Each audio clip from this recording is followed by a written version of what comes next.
একটা রূঢ় সত্য কথা আপনাদেরকে আজকে বলতে হচ্ছে। যদিও কিছুদিন আগেই বলেছিলাম যে শেখ হাসিনা ডিসেম্বরে আসবে না, কিন্তু এখন বলছি শেখ হাসিনা ডিসেম্বরেই আসবে। শেখ হাসিনাকে বাংলাদেশে আনার এবং পাঠানোর এবং নতুন করে তাকে বাংলাদেশে প্রতিষ্ঠা করার রাজনীতি ইতোমধ্যে শুরু হয়ে গেছে, কূটনীতি শুরু হয়ে গেছে এবং প্রস্তুতি শুরু হয়ে গেছে। ইদানিংকালে আপনারা কিছু সংবাদ মাধ্যম কিংবা গণমাধ্যম বলি বা সোশ্যাল সাইট বলি, প্রত্যেকটা জায়গায় শেখ হাসিনার জন্য ফিল্ড তৈরির একটা নমুনা আমরা দেখতে পাচ্ছি। রাস্তায় নামলে জনগণকে দিয়ে বলানো হচ্ছে, জনগণ বলছে যে শেখ হাসিনাই তো ভালো ছিল, এই সরকারের এই সমস্যা ওই সমস্যা, এবং সরকার মনে হয় যেন ইচ্ছাকৃতভাবেই সমস্যাগুলো তৈরি করে রাখছে। ইচ্ছাকৃত কেন বললাম? কারণ আপনারা দেখবেন যে আবু হেনা রাজ্জাকী সাহেব বলেছেন যে সরকার আসলে প্রায়োরিটিটা ঠিক করেছে কিভাবে। বিদ্যুৎ ও জ্বালানিকে তিনি প্রায়োরিটি হিসেবে নেন নাই, তার প্রায়োরিটিতে আছে কার্ড। তো তিনি সে কার্ড কিন্তু বিলি করছেন।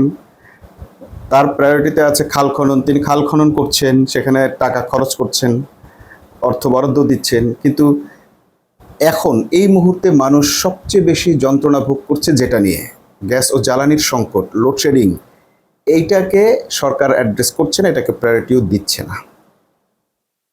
আমরা আপনাদেরকে কিছু ভিডিও দেখাবো যে ভিডিওগুলোতে মানুষের কষ্টের কথাগুলো ফুটে উঠছে, মানুষ তার সমস্যার কথাগুলো তুলে ধরছে। যখনই মানুষ এই সরকারের সমস্যার কথাগুলো তুলে ধরছে, সেই সময় একই সঙ্গে মানুষ আবার বিগত সরকারকে প্রত্যাশাও করছে, এবং উদ্দেশ্যমূলকভাবেই হোক বা অনিচ্ছাকৃতভাবেই হোক আর ইচ্ছাকৃতভাবেই হোক, এইভাবেই বিগত সরকারকে, ফ্যাসিস্ট সরকারকে আবারও পুনরায় প্রতিষ্ঠিত করার একটা মিশন কিন্তু আসলে শুরু হয়ে গেছে। আপনারা খেয়াল করেন, এই মুহূর্তে 1800 কলকারখানার মধ্যে 900 বন্ধ হয়ে গেছে, এরকম কিছু সংবাদ আমরা পত্রিকায় দেখতে পাচ্ছি। নরসিংদীতে 100-র বেশি কলকারখানা বন্ধ হয়ে গেছে। গাজীপুরের অধিকাংশ গার্মেন্টস কলকারখানা এগুলো প্রায় বন্ধের কাছাকাছি। প্রচুর জায়গায় শ্রমিকদেরকে ছুটি দিয়ে দেওয়া হয়েছে। এর একমাত্র কারণ জ্বালানি ঘাটতি, গ্যাসের সংকট। বাংলাদেশের এই যে পরিস্থিতি দাঁড়ালো, বাণিজ্যিক পরিস্থিতি, কয়েক হাজার মিলিয়ন ডলারের কি বলে যে অর্ডার বাতিল করতে হয়েছে গার্মেন্টস শিল্পের পক্ষ থেকে, গার্মেন্টস কর্মীদেরকে। তো এই যে ব্যবসা প্রতিষ্ঠানগুলো ধ্বংস হয়ে যাচ্ছে, শিল্প কলকারখানা বন্ধ হয়ে যাচ্ছে, শ্রমিকরা বেকার হয়ে যাচ্ছে, সরকারকে এইসব বিষয়ে কোনো ধরনের নজর দিচ্ছে, অগ্রাধিকার দিচ্ছে? তার সমস্যা মোকাবেলার ক্ষেত্রে, এটা সমাধানের ক্ষেত্রে সরকারের কোনো ধরনের সদিচ্ছা আছে বলে এখনো পর্যন্ত আমরা দেখতে পাইনি। অন্যদিকে আমরা দেখতে পাচ্ছি যে সরকারের নিজের দলের লোকেরা মানুষের উপর যে নির্যাতন চালাচ্ছে, সেইটা দিন দিন বাড়ছে। এগুলো সোশ্যাল সাইটে আসছে, ভিডিও হচ্ছে, মানুষ এগুলোকে তুলে ধরছে, তারপরও এগুলোর কোনো কমতি নেই। প্রতিনিয়তই আমরা দেখছি যে অমুকের ব্যবসা প্রতিষ্ঠানে হামলা হচ্ছে, অমুকের দোকানে হামলা হচ্ছে, অমুকের কাছ থেকে জোর করে চাঁদা আদায় করা হচ্ছে, অমুককে হত্যা করা হচ্ছে, মারা হচ্ছে, কিন্তু সরকার নির্বিকার। ব্যাপারটা হয়ে গেছে এরকম যে সরকার যেন সব হা করে তাকিয়ে দেখছে শুধুমাত্র, আর জনগণ যা ইচ্ছে তাই করছে, তার দলের লোকের যা খুশি তাই করছে। ইভেন তাদেরকে ধরে নিয়ে গেলে আবার তাদেরকে মুচলেকা দিয়ে ছাড়িয়ে নিচ্ছে। কি একটা যেন অরাজকতার পরিবেশ যেন সরকার নিজের অধীনেই তৈরি করে ফেলছে। এত কিছু পরও আবার আমরা দেখতে পাচ্ছি যে বিরোধী দল সেই অর্থে তেমন কোনো বিরোধিতা করছে না। মনে হয় যেন তারা কোনো মেসেজের অপেক্ষা করছে, তারা কোনো একটা সময়ের অপেক্ষা করছে। সেই সময়টা হয়তো এরকম যে জনগণ এইভাবে অতিষ্ঠ হয়ে রাস্তায় নেমে আসবে, তখন বিরোধী দল তাদের পাশে এসে দাঁড়াবে। কিন্তু বিষয়টা হচ্ছে যে সরকার কেন ইচ্ছা করেই নিজের জায়গাটা ধ্বংস করছে। আমরা বিরোধী দলের বিভিন্ন বক্তব্যে এবং তাদের আচরণে টের পেয়েছিলাম যে এই সরকারকে অন্তত 5 বছর তারা স্টেবল থাকতে দিবে এবং তারা এই সরকারকে উৎখাতের জন্য তেমন বড় করে আন্দোলন করবে না। এবং আমরা সরকারের এক একটা সিদ্ধান্ত রূঢ় সিদ্ধান্ত, যেমন জুলাই সনদ বাস্তবায়ন না করা, রাষ্ট্রপতির বা নির্বাচনের জন্য যে জুলাই সনদ বাস্তবায়ন করার কথা ছিল বা জুলাই সনদ অনুযায়ী হওয়ার কথা ছিল সেটা করলো না, স্পিকার দিল না, অর্থাৎ বিরোধী দলের কোনো দাবি তারা পূরণ করছে না। এরকম একটা পরিস্থিতি দেখার পরও আমরা ধরে নিয়েছিলাম যে তারপরও বিরোধী দল দেখলাম যে তাদেরকে ধৈর্য ধরে তাদেরকে সুযোগ দিচ্ছে, অর্থাৎ সরকারকে স্টেবল হওয়ার সুযোগ দিচ্ছে। কিন্তু সরকার নিজেই যেন স্টেবল থাকতে চাইছে না। আসলে কি সরকার চাইছে না, নাকি সরকারের ভেতরের কোনো একটা গ্রুপ সরকারকে স্টেবল থাকতে দিচ্ছে না, এটা এখনো আমাদের কাছে বোধগম্য নয়। তবে আমরা যেটা লক্ষ্য করছি সেটা হচ্ছে যে কিছু মিডিয়া, কিছু পত্রিকা, কিছু গণমাধ্যম, কিছু সোশ্যাল মিডিয়া, কিছু ব্যক্তি এবং কিছু টকশোজীবী মোটামুটি শেখ হাসিনাকে ফিরিয়ে আনার একটা পরিবেশ তৈরি করে ফেলেছেন এবং জনগণের মুখ দিয়েই সেটা বলানো হচ্ছে যে হ্যাঁ আগের সরকারই ভালো ছিল এবং এইটাকেই বারবার হাইলাইট করা হচ্ছে। তো এটা যদি চলতে থাকে এবং আমরা যেটা দেখলাম সেটা হচ্ছে যে বিভিন্ন উপায়ে শামীম ওসমান থেকে শুরু করে জাহাঙ্গীর কবির নানক এবং আওয়ামী লীগের বিশিষ্ট ব্যক্তিরা এখন মিডিয়ার সাথে মিডিয়া ফেস করছেন এবং তারা কথা বলছেন এবং মিডিয়া তাদেরকে কখনো এই প্রশ্নটা করছে না আপনারা যে গণহত্যা করেছেন এইটাকে আপনারা গণহত্যা মনে করেন কিনা এবং এটার জন্য আপনারা অনুশোচনা করেন কিনা, এই ধরনের কোনো প্রশ্ন। অর্থাৎ বিগত সরকার যেটা করেছে সেটাকে এক ধরনের লেজিটিমেসি দিয়ে দিচ্ছে, আইনগত বৈধতা দিয়ে দিচ্ছে, প্লাস তাদের যে অপকর্ম বা তারা যে অপরাধটা করেছে সেইটাকেও তারা আর গণনায় আনছে না, গণ্য করছে না। আমরা বেশ কয়েকটি খবর এরকম দেখলাম যেখানে আসলে মানে বিগত সরকারের অপরাধ অপকর্মগুলোকে ধামাচাপা দিয়ে বরং তারা এই সরকারকে সহযোগিতা করেছে। তারা নির্বাচনে, যেমন শামীম ওসমান বলছে যে 95টা অন্তত 95টা আসনে বিএনপি জয়ী হয়েছে আওয়ামী লীগের ভোটে, এবং তিনি নিজের দায়িত্ব নিয়ে কথাটা বলছেন এবং তার নেত্রীকে উদ্ধৃত করে তিনি বলছেন যে তার নেত্রী বলেছিল স্বাধীনতা বিরোধীদেরকে ঠেকাতে হবে, প্রতিরোধ করতে হবে। তো স্বাধীনতা বিরোধীদেরকে ঠেকাতে গিয়ে তারা বিএনপিকে ভোট দিয়েছেন এবং সেখানে বিএনপি তাদের ভোটে বিজয়ী হয়েছে। এরপর আমরা দেখলাম উপস্থাপক তাকে প্রশ্ন করছে তাহলে কি বিএনপি আপনাদের সঙ্গে প্রতারণা করলো, এবং আমরা দেখলাম সে বলছে হ্যাঁ প্রতারণা করলো। তার মানে তাদের ভিতরে আসলে এক ধরনের দিন দরবার হয়েছিল, চুক্তি হয়েছিল যে তারা যদি বিএনপিকে ক্ষমতায় আনে তারা আওয়ামী লীগের জন্য এই জায়গাগুলো তৈরি করে দিবে। কিন্তু আমরা কি প্রতারণা দেখলাম আওয়ামী লীগের সঙ্গে নাকি জনগণের সঙ্গে? আমরা দেখলাম যে আওয়ামী লীগের বিভিন্ন জায়গার বিভিন্ন ব্যক্তিদেরকে গ্রেপ্তারের নাম দেখিয়ে তারপর তাদেরকে জামিন দেওয়া হয়েছে। আইভি রহমানকে জামিন দেওয়া হয়েছে। আমরা দেখলাম পুলিশ অফিসার যিনি দুবাইতে ধরা পড়েছিলেন বেনজির আহমেদ, সেও মোটামুটি খালাসের পথে বা তার জামিন হয়ে গেছে। আরও কয়েকজন ভিপির আমরা জামিন হতে দেখলাম। এবং আমরা মানে ইন্টারিম গভর্নমেন্টের আমলে যে কটা বিচার দেখেছি তার বাইরে আওয়ামী লীগের কোনো নেতার এখনো পর্যন্ত বিচার বা তদন্ত শুরু হতে দেখি নাই এবং তাদের বিচারের আওতায় আনতেও দেখি নাই, তাদের কোনো রায় হতেও আমরা এখনো পর্যন্ত দেখি নাই। তার মানে হচ্ছে যে তারা আওয়ামী লীগের সাথে দেওয়া সে শর্ত কিন্তু পূরণ করতে চলেছে। তো আমরা আরেকটা বিষয় খেয়াল করি, সেটি হচ্ছে সরকারের মধ্যে আগামী নির্বাচনের একটা আগাম প্রস্তুতির এক ধরনের ঢাকঢোল বা প্রস্তুতি শুরু হয়ে গেছে বলে আমরা দেখছি। আমরা দেখলাম যে রাষ্ট্রপতিকে সরিয়ে সেখানে একজন রাষ্ট্রপতি দেওয়া হয়েছে, বিএনপির মহাসচিবকে রাষ্ট্রপতি হিসেবে দেওয়া হয়েছে, যিনি আসলে অবভিয়াসলি মেয়াদ শেষ হোক আর যাই হোক, যেভাবেই হোক সরকারের মেয়াদ শেষ হলো তার মেয়াদ থাকবে, রাষ্ট্রপতি হিসেবে তার মেয়াদ থাকবে এবং তার অধীনেই জাতীয় নির্বাচন হবে, এরকমটাই এখনো পর্যন্ত সমস্ত কৌশলে সেটাই প্রমাণিত। কিন্তু কেন সরকার এত আগে ভাগে নির্বাচনের প্রস্তুতি নিয়ে রাখছে বা নিচ্ছে, এগুলো আমাদের কাছে এক ধরনের অ্যালার্মিং। আসলে সরকার হয়তো সেই চুক্তিটাই বাস্তবায়ন করতে যাচ্ছে যেটা আওয়ামী লীগের সঙ্গে তারা করেছিল, যে ঠিক আছে নির্বাচনে তারা জয়ী হয়ে আসবে আওয়ামী লীগের ভোটে এবং এসে তারা একটা মধ্যবর্তী নির্বাচন দিয়ে দেন তারা যেটা করতে পারে সেটা হচ্ছে আওয়ামী লীগকে প্রধান বিরোধী দল বানাবে। তো যদি বিএনপির এই ধরনের ইচ্ছা থাকে বা কৌশল থাকে বা এই ধরনের কমিটমেন্ট থাকে বিভিন্ন গোষ্ঠীর সঙ্গে বা ডিপ স্টেটের সঙ্গে, তাহলে আমরা দেখতে পাচ্ছি যে আসলে তারা এই পথে অনেক দূর এগিয়ে গেছে।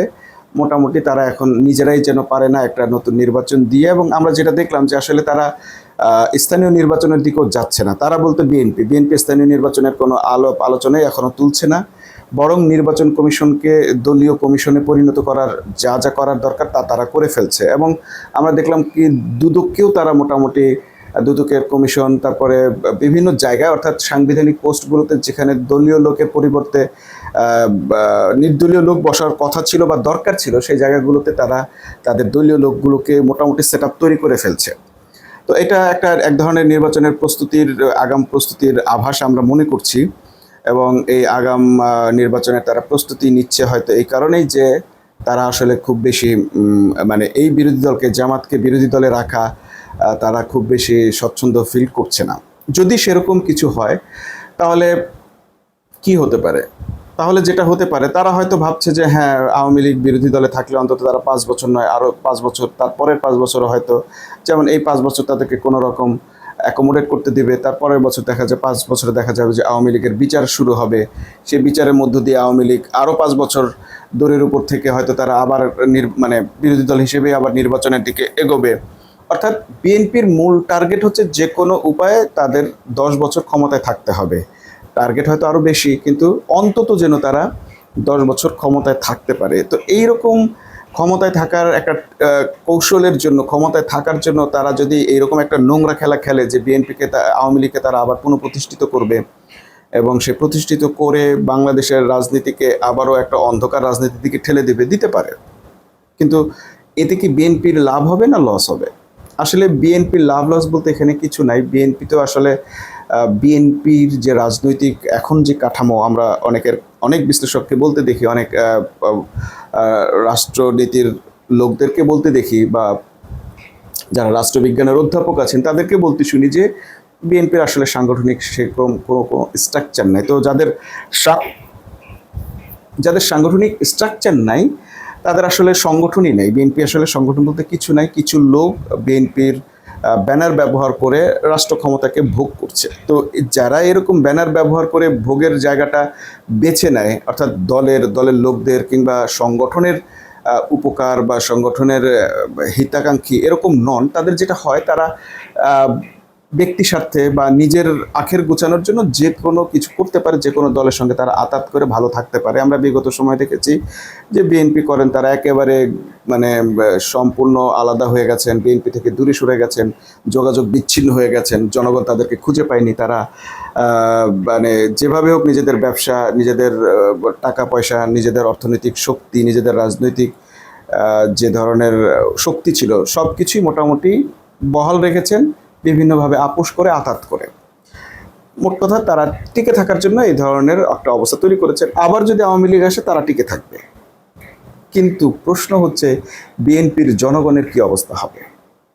বিএনপির হয়ে যারা এতদিন এত রাজনীতি করছে, এই যে রাস্তায় নামছে, এত কিছু করছে, তাদের আসলে অবস্থাটা কি হবে? এইখানেই হচ্ছে আসলে মূল প্রশ্নটা। আমরা যেটা বুঝতে পারছি সেটি হচ্ছে যে বিএনপি বলতে আসলে বিএনপির এলিট শ্রেণী বা বিএনপির সেই স্বার্থবাদী গোষ্ঠী বা একটা স্বার্থান্বেষী মহল, তাদের আসলে কখনোই কিছু হবে না। আওয়ামী লীগের ভেতরেও এরকম একটা মহল আছে, স্বার্থান্বেষী মহল, বা রাজন্যবর্গ আছে, বা শেখ পরিবার আছে, যাদের আসলে কখনোই কোনো কিছু হয় না। এবং তারা মোটামুটি যখন যেভাবে যেদিকেই যাক, তারা নিজেদেরকে সেভ করার টেকনিকটা অবলম্বন করে এবং সেফ এক্সিট তারা রাখে। তো শুরুতে আমরা যেটা বলছিলাম যে শেখ হাসিনা ফিরে আসবে, এটা কেন এখন আবার আমার কাছে মনে হচ্ছে যে এটা অবভিয়াসলি হবে, সেটার একটু ব্যাখ্যা দেই। সেটা হচ্ছে যে রাষ্ট্রপতি নির্বাচনের মধ্য দিয়ে মির্জা ফখরুল ইসলাম আলমগীর রাষ্ট্রপতি হলেন, এবং এই রাষ্ট্রপতি হওয়ার পর এবং তাকে রাষ্ট্রপতি বানানোর জন্য বিএনপি যে নাটকটা করলো, ৭০ অনুচ্ছেদ যেটা জুলাই সনদে দাবি ছিল বাতিল করা, সেটা না করে তারা জুলাই সনদকে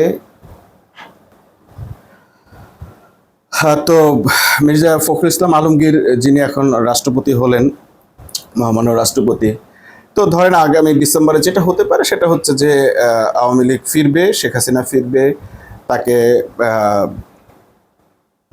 আইন আদালতের অধীনে নেওয়া হবে, তাকে দ্যাট মিনস কারাগারে নেওয়া হবে, যেহেতু তার ব্যাপারে রায় হয়ে গেছে। তো রায় অনুযায়ী তিনি কারাগারে যাবেন, এবং কারাগারে সেখানেও সুন্দর যেভাবে আসলে জাতিসংঘের সমস্ত রিপোর্ট সব কিছু মিলিয়ে এমন একটা পরিস্থিতি তার জন্য তৈরি হয়েছে যে সে আসলে আসামি, এবং সে আসলে ফাঁসির আসামি। ফাঁসির দণ্ডও থাকবে, দণ্ড কার্যকর সবই হবে, কিন্তু আসলে ফাঁসিটা আর কার্যকর হবে না। রাষ্ট্রপতি মির্জা ফখরুল ইসলাম আলমগীর, মাননীয় রাষ্ট্রপতি, তাকে ক্ষমা করে দেওয়ার এখতিয়ার আছেন, তিনি ক্ষমা করে দিবেন। এবং জনগণও বলবে হ্যাঁ বিচার হয়ে গেছে, যেহেতু বিচারটাই দাবি ছিল, বিচার হয়ে গেছে, রাষ্ট্রপতি ক্ষমা করে দিয়েছে, তো এখন তো আর কিছু করার নেই, শেখ হাসিনা পুনরায় আবার রাজনীতি শুরু করবেন। আমার কাছে এখনো পর্যন্ত মনে হচ্ছে এটাই বিএনপির রাজনৈতিক কৌশল। আওয়ামী লীগের সঙ্গে এটাই তাদের আঁতাত হয়েছে, ভারতের সঙ্গেও তাদের একই মীমাংসা হয়েছে। আর এর বাইরে আমরা যা দেখছি তা হচ্ছে বিএনপির আইওয়াশ নাটক, এবং তারা মানুষের এই সহযোগিতার পরিবর্তে তেল গ্যাসের সংকট মোকাবেলায় তাদের কোনো আন্তরিকতা নেই। এই জ্বালানি সংকট মূলত বরং তারা আরও নিজেরা ইচ্ছাকৃত তৈরি করেছে, কারণ একই মানে ক্যাপাসিটি নিয়ে ইউনূস দেশ চালাইছে, আমরা তখন এই সংকট দেখি নাই, এখন এটাকে আরও বড় ধরনের সংকটে পরিণত করা হচ্ছে। মানুষ যত বেশি রাস্তায় নামছে, প্রতিবাদ করছে, আমরা দেখছি যে তত বেশি সংকট বাড়ছে। অর্থাৎ মানুষকে অতিষ্ঠ করার তোলাটা যেন সরকার বা সরকারের ভিতরের এই একটা স্বার্থান্বেষী মহলের এটা এক ধরনের এজেন্ডা হয়ে গেছে। আমরা প্রতিনিয়ত দেখছি যে লোডশেডিংয়ের পরিমাণ প্রতিনিয়ত বাড়ছে এবং গ্যাস সংকট প্রতিনিয়ত বাড়ছে। সিএনজি আলারা গ্যাস পাচ্ছে না, বাসা বাড়িতে গ্যাস নেই। মানুষ বলছে যে আপনি 100 টাকার খাবার খান দুপুরবেলা, সেই খবর দিচ্ছেন, আমরা তো খাবারই খাইতে পারি না, আমাদের তো রান্না করার উপায় নাই। তো এই যে জনগণ যে তাদের মানে জনগণ যে ফুঁসে উঠছে এবং জনগণকে যে অতিষ্ঠ করে তুলতে পারছে সরকার, এইটা আমার কাছে মনে হয়েছে যে সরকারের নিজস্ব একটা এজেন্ডা, এবং সরকারের বিশেষ এজেন্টরা এটা তৈরি করে তারা আসলে খুব সম্ভব অতি দ্রুত একটা মধ্যবর্তী নির্বাচনের দিকে এগুচ্ছে, এবং সেই নির্বাচনে তারা শেখ হাসিনাকে প্রধান বিরোধী দল করবে। তার আগে যেটা হবে, ডিসেম্বরে শেখ হাসিনা আসবেন, তার বিচার হবে, তার দণ্ড রায় সব কিছু হবে, কিন্তু রায় কার্যকরের পরিবর্তে তাকে রাষ্ট্রপতি ক্ষমা করে দিবেন, এবং এমন রাষ্ট্রপতিকেই তারা বসিয়েছেন যেন তার মাধ্যমে এটা ক্ষমা পাওয়া যায়। আমরা কিছুদিন আগে দেখলাম শেখ হাসিনার এবং ফাহাম আব্দুল সালামের বাড়িতে একটা ছবি, মির্জা ফখরুল ইসলাম আলমগীরের একটা ছবি, এবং এটাও দেখলাম যে মির্জা ফখরুলের যখন অসুস্থ চিকিৎসার জন্য শেখ হাসিনার একটা বড় অবদান আছে। মানে মোট কথা হচ্ছে মির্জা ফখরুল ইসলাম আলমগীরের সঙ্গে আওয়ামী লীগের বা শেখ হাসিনার সম্পর্কটা কিন্তু খারাপ নয়, কারণ আমরা দেখেছি যে বিভিন্ন আন্দোলনে, যদিও এটা মানুষ বলে থাকে যে মির্জা ফখরুল ইসলাম আলমগীর এর কারণেই বরং ঈদের পর আন্দোলন এগুলো শোনা গেছে, কিন্তু আসলে আন্দোলন কখনো হয়নি, এটি আসলে সরকারের সঙ্গে আতাতের ফলে হয়েছে বলে এরকম গুঞ্জন আমরা শুনতে পাই। যদি সেই গুঞ্জন সত্য হয় এবং ডিসেম্বরে নেত্রী আসবেন এবং তিনি এখন রাষ্ট্রপতি আছেন, আমরা হয়তো দেখব যে তিনি রাষ্ট্রপতি হিসেবে শেখ হাসিনাকে ক্ষমা করে দেওয়ার মধ্য দিয়ে নতুন করে আওয়ামী লীগকে, নতুন করে শেখ হাসিনাকে বাংলাদেশের রাজনীতিতে প্রতিষ্ঠিত করবেন। আমরা আরেকটা জিনিস খেয়াল করেছি, 5ই আগস্টে যখন সবাই একত্রিত হলেন, মির্জা ফখরুল ইসলাম আলমগীর, জামাত আমির এবং অন্যান্য দলের রাজনৈতিক নেতাবৃন্দ, ছাত্রনেতারা, তখন মির্জা ফখরুলকে আমরা খুব বেশি আনন্দিত দেখিনি। তখন অনেকেই বলাবলি করেছেন যে মির্জা ফখরুল ইসলাম আলমগীর আসলে আওয়ামী লীগের পতনে খুশি নন। এইভাবে আওয়ামী লীগের পতনে তিনি আসলে খুশি নন। তিনি একটা রাজনৈতিক পরিবর্তন চেয়েছিলেন, অর্থাৎ আওয়ামী লীগও থাকবে, বিএনপিও থাকবে, বিএনপি ক্ষমতায় আসবে, আবার আওয়ামী লীগ ক্ষমতায় আসবে, অর্থাৎ তারা নিজেরাই মোটামুটি সারা জীবন বাংলাদেশটাকে ভোগ দখল করবেন, তারাই শাসন করবেন, তারাই থাকবেন। অন্য কোনো জামাত বা মৌলবাদী শক্তি বা ইসলামী দল অন্য কাউকে এই ক্ষমতার স্বাদ কোনোভাবেই পেতে দেওয়া হবে না।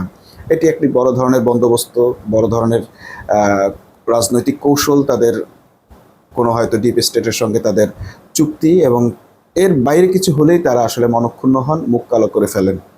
এবং আমরা এখন যেটা টের পাচ্ছি সেটা হচ্ছে যে ডক্টর ইউনূসও মোটামুটি এর সঙ্গে জড়িয়ে গেছেন বলে আমরা এক ধরনের গুঞ্জন টের পাচ্ছি, কারণ রাষ্ট্রপতি নির্বাচনের সময় ডক্টর ইউনূস কিন্তু এসেছেন। হয়তো এটা দুই কারণে হতে পারে, যে তিনি বোঝাতে চেয়েছেন যে তাকে রাষ্ট্রপতি না করায় তিনি আসলে মাইন্ড করেন নাই, বা এটা তিনি চানও নাই। এরপরও আমরা একটা আশার আলো দেখছি, সেটি মহান আল্লাহ তাআলা যদি চায় বাংলাদেশের মানুষ আবার যে কোনো ধরনের ষড়যন্ত্রের মোকাবেলায় আবার প্রতিরোধ করে তুলতে পারে, সমস্ত ষড়যন্ত্রের জাল ছিন্ন করে সত্যবাদীদের বিজয় ছিনিয়ে আনতে পারে। হতে পারে যেটা আমরা আগেও বলেছি, যে এই যে আওয়ামী লীগের বিরুদ্ধে আন্দোলনটা হয়েছিল সেটা কিন্তু আওয়ামী লীগের লোকরাই চেয়েছিল, এবং আওয়ামী লীগের লোকরা কিন্তু এতে পরোক্ষভাবে সহযোগিতাও করেছে। হতে পারে আজকে যারা বিএনপির যে কৌশলকারীরা বা বিএনপির ভেতরকার যে কুশীলবরা এই ধরনের একটা রাজনীতির দিকে এগুচ্ছে, আওয়ামী লীগকে প্রধান বিরোধী দল করার তোড়জোড় শুরু করেছে, বন্দোবস্ত শুরু করেছে, হতে পারে যে তাদের অপকৌশল বা তাদের ষড়যন্ত্র সফল হবে, আবার এমনও হতে পারে যে তারা আসলে শেষ পর্যন্ত তাদের কৌশলেই তারা ধরা খাবে। অমাকার অমাকার আল্লাহ, আল্লাহ খায়রুল মাকিরিন, আল্লাহ উত্তম ষড়যন্ত্রকারী। তবে আমাদেরকে আরও কিছুদিন অপেক্ষা করতে হবে, যেটা সেই জন্য হলো যেমন জাতিসংঘের মহাসচিব কে হন। যদি জাতিসংঘের মহাসচিব ডক্টর ইউনূস হন, সেক্ষেত্রে হয়তো আমরা শেখ হাসিনার বিচার, আওয়ামী লীগের বিচার সুনিশ্চিত হওয়াটা দেখতে পাবো। আদারওয়াইজ এই যে বিএনপির হাতে এখন রাষ্ট্র ক্ষমতা আছে, এই বিএনপির মাধ্যমে আমরা কোনোভাবেই শেখ হাসিনার বিচার, আওয়ামী লীগের বিচার, গণহত্যার বিচার, জুলাই হত্যার বিচার দেখতে পাবো না। জুলাইয়ের প্রতি এই সরকারের বিন্দুমাত্র শ্রদ্ধাবোধ আমরা দেখছি না। তারা বরং জুলাইকে নানাভাবে কটাক্ষ করছে, জুলাই যোদ্ধাদেরকে নানাভাবে অপারেশন করছে, তাদেরকে চাপ প্রয়োগ করছে, তাদেরকে অবহেলা করছে। ইভেন যে জুলাই যোদ্ধাদের জন্য যে জাদুঘরটি করা হলো, সেটিও নিয়ে মানুষের মানে খেদের কোনো কমতি নেই। এটা মানুষকে খুবই আহত করেছে। ওখানে একটা বড় বাজেট হয়েছে, কিন্তু আসলে সেখানে যে জাদুঘরটা যেভাবে হওয়ার কথা ছিল তার কিছুই হয় নাই। সেখানে শহীদদের প্রকৃত অবস্থা তুলে ধরা হয় নাই, গণহত্যার প্রকৃত চিত্র তুলে ধরা হয় নাই। মোটামুটি ওখানে ইতিহাস বিকৃতিটারই বেশি প্রতিফলন আমরা দেখতে পেয়েছি। মানুষ সেই জাদুঘর পরিদর্শন শেষে এসে হতাশা প্রকাশ করেছে। তো এছাড়াও আমরা দেখেছি যে জুলাই নিয়ে, জুলাই ব্যবসা, আমরা রাষ্ট্রপতির কাছে দেখলাম যে তিনি ৭১ এবং জুলাই নিয়ে দুটোকে মিলেই বলছেন যে এগুলো নিয়ে মানে বিভাজন তৈরি করা হচ্ছে। তার মানে হচ্ছে জুলাই নিয়ে আসলে আর কথা বলা যাবে না, কিন্তু তারাই বারবার ওই ৭১ নিয়ে কথা বলবেন। কিন্তু এখন তারা চাইছেন যে জুলাই নিয়ে যেন কেউ কথা বলতে না পারে, কারণ জুলাইটা আসলে বিএনপির তৈরি নয়। জুলাই মুভমেন্টটা বিএনপির প্রত্যাশিত নয়। তবে হ্যাঁ, জুলাই মুভমেন্ট যখন শুরু হয়ে গিয়েছিল তখন বিএনপি চিন্তা করেছে যে হ্যাঁ, এটাই তো সুযোগ, অন্তত সরকার পতনের জন্য যদি জুলাই হয়। তাদের প্রত্যাশা ছিল সরকার পতন, তাদের প্রত্যাশা ছিল দেশের সংস্কার নয়, এবং যে কারণেই আমরা দেখছি যে তারা এখনও পর্যন্ত কোনো সংস্কার কার্যক্রমে হাত দেয়নি, এবং জনগণের জানমালের নিরাপত্তা কিংবা আর্থিক নিরাপত্তার কোনো বন্দোবস্ত তারা করেনি। তারা স্রেফ এই মুহূর্তে জনগণকে আরও কতভাবে অতিষ্ঠ করে তোলা যায়, রাস্তায় নামানো যায়, সেই কাজটাই তারা করে যাচ্ছে।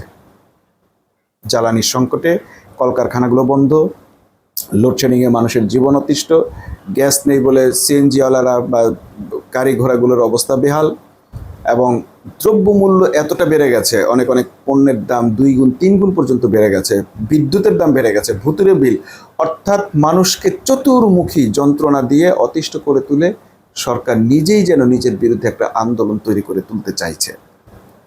এটা কেন চাইছে, এটা কারা চাইছে, সেটি আমরা এখন কিছুটা অনুমান করতে পারলেও মুখ ফুটে বলতে পারছি না। যতটুকু বললাম ততটুকু আপনাদের বোঝার জন্য আশা করি যথেষ্ট। তবে একটা বড় ধরনের ষড়যন্ত্র যে চলছে, এবং ষড়যন্ত্র যে অনেকটা সফলতার পথে চলে গেছে, সেইটা এখন আমরা মোটামুটি টের পাচ্ছি। সবাইকে আবার সতর্কতার আহ্বান জানিয়ে শেষ করছি। আল্লাহ হাফেজ।